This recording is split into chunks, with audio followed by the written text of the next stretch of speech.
What is going on, everybody? This is ronin1011 for ZTV Education, and we're coming at you today with some more Cinema4D. Today's tutorial is going to be cameras and camera movement in Cinema4D. This is actually going to be a multi-part series because there's a lot I want to talk about on this topic. But I'm going to try and keep these videos short so they're not too long and boring. Today's topic, like I said, is going to be specifically about the two cameras that you can use in Cinema4D in your logo animations. And the reason I want to do camera tutorials because I've seen a lot of animations lately, logo animations that just kind of make me cringe. And I don't mean to put anybody down, but a lot of guys that are just starting out and starting to use this animation program and everything, you kind of need to know a few things to make it look good. Anyone who's been doing animation and graphics and stuff for a long time knows that when it comes to art, there's a finesse to it. You got to have a feeling for it, and you got to know what looks good and what doesn't look good. And in this case, camera work is a big feeling thing and a big aesthetically pleasing looking thing. You have to know what looks good and what doesn't look good and what feels good. Okay. Very quickly, if you guys don't know, I want to talk about frames per second for a second. Every frame, every 30 frames is a second, in case you didn't know that. So every 30 frames is going to be a second of video, or in our case, animation here. You can see my timeline is 90 frames, which is going to be 3 seconds. Logo animations don't need to be any more than 5 to 7 seconds, depending on what you're doing. But my logo animations aren't any more than 5 to 7 seconds. That's a second for fade in, second for fade out, and 3 to 5 seconds in the middle of what I'm doing. Okay. So basically, that's a very short and sweet animation. Logo animations don't have to be crazy. They're just to show your logo. You don't need crazy things happening. Nice piece of music, nice piece of camera movement. In fact, many professional logo animations, you'll notice, have very little to no camera movement at all. It's really just what's happening in the frame with the static camera, or very little movement. But today we're going to do some movement because I know you guys like a lot of movement, or you want to do something, And if it's 3D, you want to show your cool 3D logo because you finally got it to be into 3D. That's awesome. And I'm talking really fast because I'm trying to get this recorded in under 15 minutes, like I said before. Did I mention that? I don't know if I did. Anyway, so we talked about 30 seconds. 30 frames per second.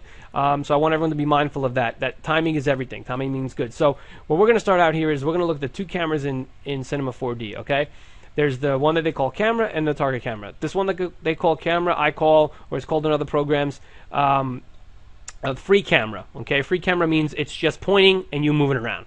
Okay, there's no target. It's not attached to a target, which the target camera happens to be attached to a target. We're going to do both really quickly, and I'm going to do a little quick animation to show you guys what I mean.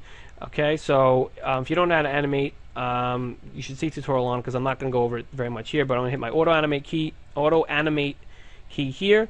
Okay, actually I'm going to put a camera in the scene.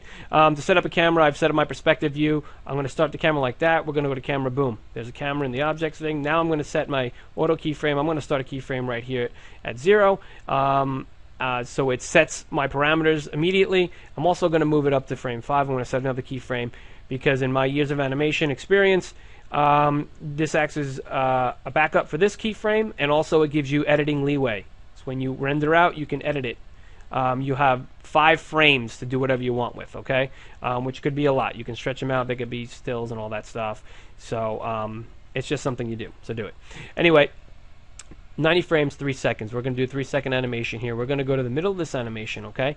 And what I want to do is I got to set this viewport to the camera view.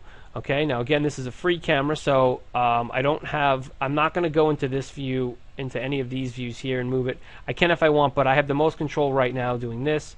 So what what I'm going to do is I'm going to move that like that. I'm going to move this guy down here. All right. Well, too much. All right. I want to just, let's see. We'll do something like this.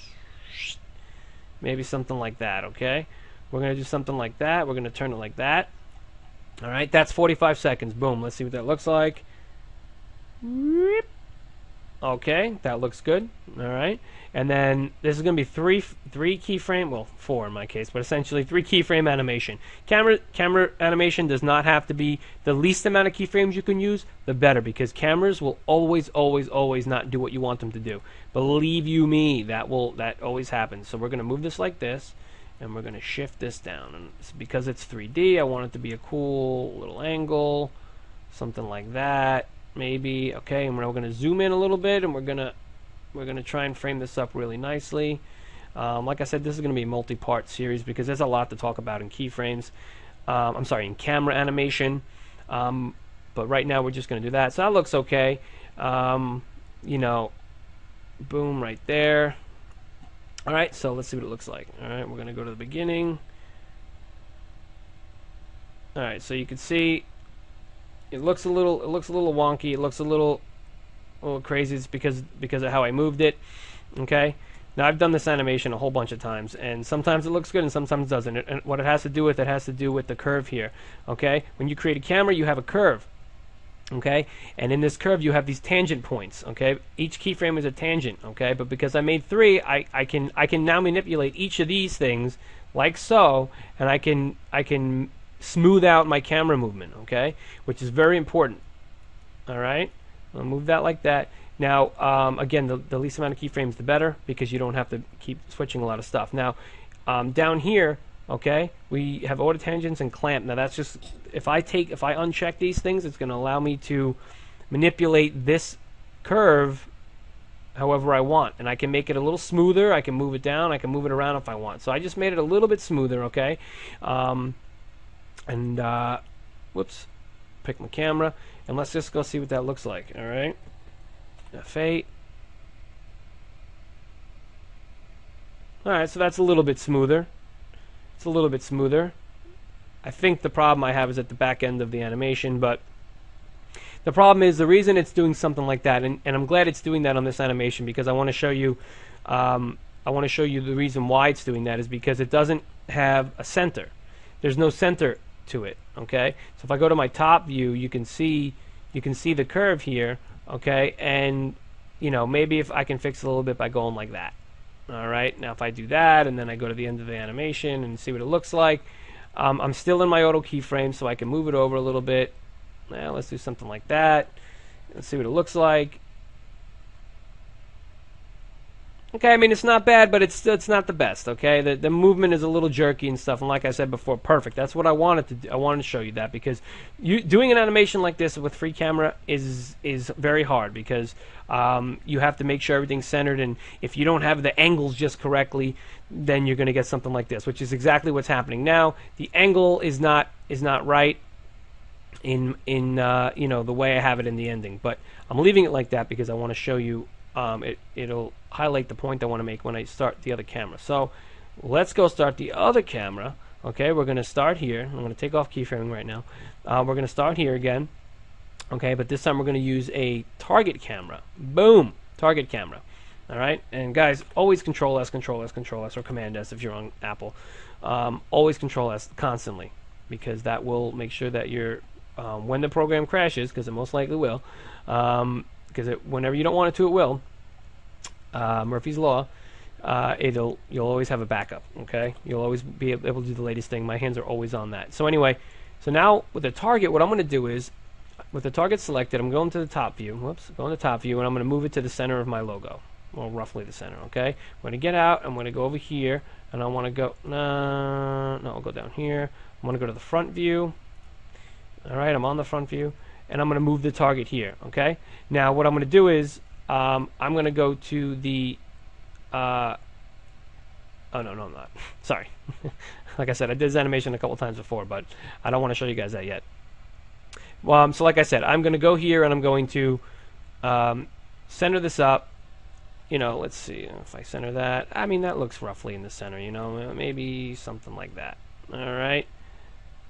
All right, we'll do something like that. Okay, so now I'm going to switch this to camera 2. No, actually, no. I'm going to switch this one to camera 2, camera dot 1, I guess. Cinema4D, you're so weird. Okay, I'm going to set my auto keyframes. I'm going to manually set the first keyframe, and I'm going to go again and give myself some leeway, give it auto set that one. We're going to go to frame 45 again, and now what we're going to do is I want to show you the difference between a target and a free camera is this. When I move now, check this out. If you didn't know it, now you know. It stays on target. It doesn't fly all over the place, and I have to do multiple movements just to do it. The reason your camera movement will be wonky and crappy and curvy is because it has multiple, because it's not centered. It has nothing to center on, so you have to use multiple keyframes or movements to get it there. Okay, so this happens to be pulled out a little bit And also you see it's staying in the same range, the same distance from the target as, like the free camera did not. The free camera kind of, when I pulled it out, it kind of just went wherever it went. It didn't actually stay, which is why it was kind of closer. So what I'm going to do is I'm going to move it in just a little bit to kind of maybe match. See, at 45, I want it to match that a little more. So maybe something like that. That looks relatively close. Okay, that's at frame 45. Why it didn't keyframe? Oh, it did keyframe. Okay. So you can see, boom. All right. Same movement, but it's smoother. Okay. Now we're going to finish it off, and then I'll show you the rest of it. All right. Let's go back in here, and what we're going to do is we're going to bring it down again a little more, maybe something like that, and whoop, nope. And we're going to zoom in, just like that. Now, it's not particularly centered the way I want it. So what I can do is I can take this target, the camera target, and I'm going to move it. I'm just going to, in the viewport, I'm just going to move it. Boom, like that. Look at that. Perfect. Okay. Now it did set up a keyframe, so the camera target is going to move, but it's not going to affect the actual animation, and you'll see that right now when I hit play. So you can see it's a lot smoother, okay, and it's perfectly centered. I don't have to tweak it. I don't have to move things around, and I always use target cameras. The only time I'll use a free camera is if I'm doing, if I'm panning across something. Okay, not even zooming in. If I'm zooming in, I still use a target camera because it just keeps everything centered. And if I have to, I can leave my camera, my actual camera, in the same place, and I can move my target. You know, I've done a lot of cool character animations where I attach the target to the center of gravity of my character, and the camera will follow, and I just animate the camera following, but the target stays, so it has a camera shake.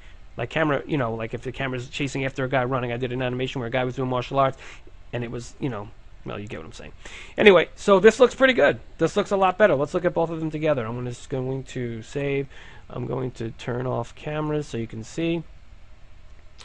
You can see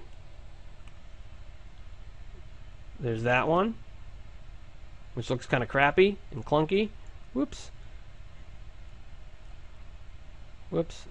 Stop. Sorry, guys. And then there's that one, which looks a lot smoother.